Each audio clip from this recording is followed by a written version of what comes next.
오늘도 점심시간 당신은 화장실 칸에 숨어 조심스럽게 주식 앱을 열었습니다. 어젯밤새 잠 못 이루게 했던 그 종목은 또다시 빨간 불을 뿜고 있습니다. 출근길 지하철, 옆자리 승객은 유튜브에서 AI 대장주 3가지 영상을 보고 있습니다. 당신과 같은 종목을 추천하는 유튜버의 목소리에 괜히 안도감을 느낍니다. 퇴근 후 거실 소파에 앉아 습관처럼 커뮤니티 게시판을 새로 고침합니다. 이거 지금 안 사면 평생 후회합니다. 라는 글이 당신의 심장을 다시 뛰게 만듭니다. 솔직히 말해봅시다. 지금 당신은 극심한 피로감과 함께 나만 뒤처지는 것 같다는 강렬한 불안감에 휩싸여 있을 겁니다. 시장은 다시 광풍에 휩싸였으니까요. 2024년 이후 특정 테마가 시장을 지배하며 이번엔 다르다는 주문이 다시 퍼지고 있습니다. 마치 과거의 모든 실수를 지워줄 마법의 공식처럼 말이죠.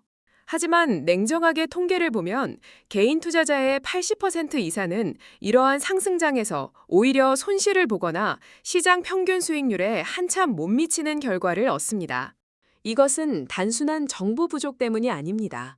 모두가 같은 정보를 보지만 누군가는 돈을 벌고 누군가는 돈을 잃는다는 사실이 그 증거니다. 그렇다면 과연 무엇이 이 차이를 만들어내는 걸까요? 왜 어떤 투자자들은 시장의 모든 타도를 우아하게 타넘으며 부를 축적하는 걸까요? 그들은 새벽까지 차트를 보지도 매일 커뮤니티를 들여다보지도 않습니다. 리딩방에 의존하거나 유명 유튜버의 포트폴리오를 맹목적으로 따라 사지도 않습니다. 겉으로는 시장의 정보 싸움처럼 보이지만 사실 투자의 본질은 인간 본능과의 치열한 전쟁입니다. 그리고 승자는 늘 자신을 통제하는 자였습니다. 오늘 우리는 시장의 열기 속에서 감정을 다스리고 결국 가장 큰 불을 거머쥐는 소수 투자자들의 은밀한 전략 3가지를 파헤쳐 보겠습니다.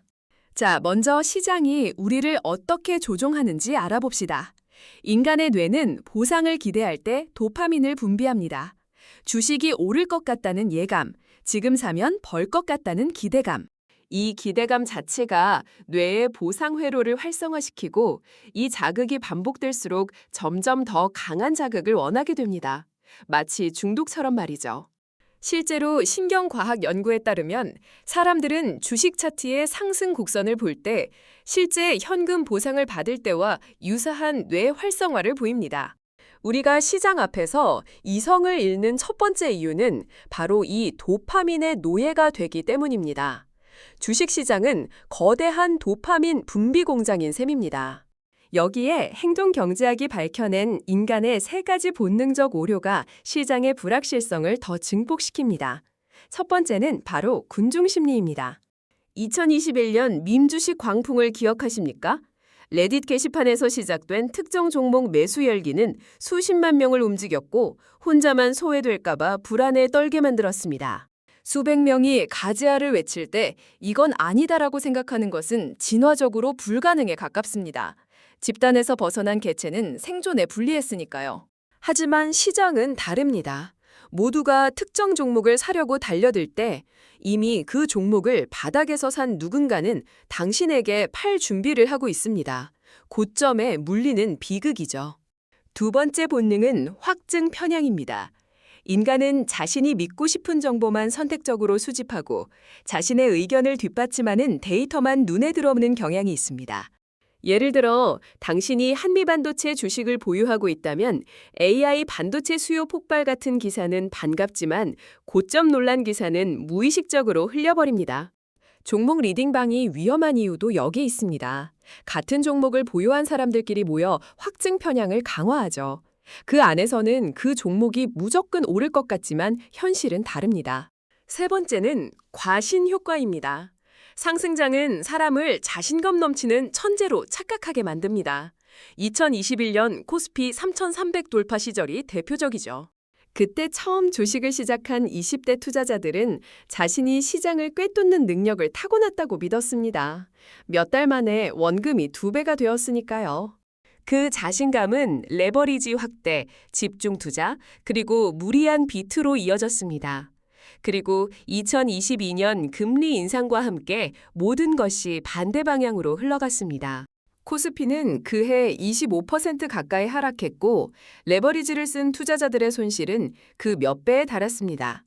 이것은 특정 개인의 실수가 아니라 반복되는 시장의 구조입니다. 노벨 경제학상 수상자인 리처드 탈러와 로버트 실러는 수십 년간의 연구 끝에 결론 내렸습니다. 시장은 항상 합리적으로 움직이지 않는다는 것을요. 시장은 움직이는 것은 숫자가 아니라 그 숫자를 해석하는 사람들의 감정입니다. 시장은 숫자보다 인간 감정이 먼저 움직이는 곳이라는 거죠. 이 사실을 머리가 아니라 몸으로 받아들인 사람들만이 다음 단계로 나아갈 수 있습니다. 그리고 그 첫 번째 원칙은 대부분의 예상과 달랐습니다. 시장은 마치 드넓은 망망대해와 같습니다. 대부분은 작은 낚싯대로 당장 눈앞의 물고기를 잡으려 하지만 고수들은 인내심 있게 그물망을 던져 기다립니다. 유튜브에 주식을 검색하면 승률 95% 단타 매매법, 절대 안 틀리는 기법 같은 영상이 쏟아집니다. 사람들은 클릭합니다. 왜일까요? 대부분의 투자자가 틀리는 것 자체를 실패라고 생각하기 때문입니다. 마치 시험처럼요. 맞으면 이기고 틀리면 진다는 프레임에 갇혀 있습니다. 하지만 이 프레임이야말로 대부분의 투자자를 망치는 첫 번째 착각입니다. 시장은 시험장이 아니라 확률 게임입니다. 이 한 문장의 차이가 전부입니다. 그리고 이것을 이해한 사람과 그렇지 못한 사람 사이에는 시간이 지날수록 돌이킬 수 없는 격차가 생깁니다. 첫 번째 원칙은 바로 손익비입니다. 고수는 얼마나 자주 맞느냐보다 틀렸을 때 얼마나 덜 잃느냐를 먼저 계산합니다. 이길 때 크게 벌고 질 때 작게 잃는 구조를 만드는 데 집중합니다. 개념은 간단합니다. 10번 중 6번을 맞춰도 이길 때 1배를 먹고 질 때 2배를 잃으면 결국 파산합니다. 반대로 4번만 맞춰도 결과는 달라집니다. 이길 때 3배를 벌고 질 때 1배만 잃으면 시간이 갈수록 계좌는 우상향합니다. 시장에서 오래 살아남는 사람은 더 많이 맞추는 사람이 아닙니다. 바로 질 때 덜 잃는 구조를 만든 사람입니다. 워렌 버핏의 투자 역사를 보면 흥미로운 사실이 있습니다. 그의 포트폴리오에도 실패한 종목은 분명히 존재합니다. 영국 소미업체 테스코 투자에서는 수억 달러의 손실을 냈고 코로나 직후에는 미국 항공주 전량을 손절하며 큰 손실을 확정했습니다. 당시 언론은 버핏이 틀렸다며 비판했지만 그의 대응 방식이 결정적이었습니다. 그는 손실을 공개적으로 인정하고 그 자금을 다른 기회에 재배치했습니다. 틀린 것을 틀렸다고 인정하는 능력, 그리고 그 손실을 최소화하고 다음 기회를 기다리는 태도, 이것이 수십 년 시장을 지배한 투자자의 실제 방식입니다. 노벨 경제학상 수상자 데니엘 카너먼은 손실 회피 편향을 언급했습니다. 인간은 10,000원을 잃는 고통이 1만 원을 버는 기쁨보다 약 2.5배 더 크게 느껴진다고요. 이 때문에 손실 중인 종목을 쉽게 팔지 못합니다. 팔면 손실이 확정되는 것 같아서요. 반대로 수익 중인 종목은 너무 빨리 팔아버립니다. 수익이 사라질까 두려워서 말이죠. 결과적으로 이익은 아주 작게 실현하고 손실은 한없이 키우는 패턴이 반복됩니다. 장기적으로 이것은 계좌를 갈아먹는 가장 확실한 방법입니다. 그렇다면 현재 시장에 이것을 어떻게 적용할까요? 2025년 이후 AI 반도체 열풍은 여전히 뜨겁지만 좋은 기업과 좋은 가격은 전혀 다른 이야기입니다. 2000년 닷컴 버블을 보십시오. 당시 인터넷이 세상을 바꿀 것이라는 예측은 100% 맞았습니다. 하지만 고점에서 아마존 주식을 산 투자자는 9년간 원금을 회복하지 못했죠.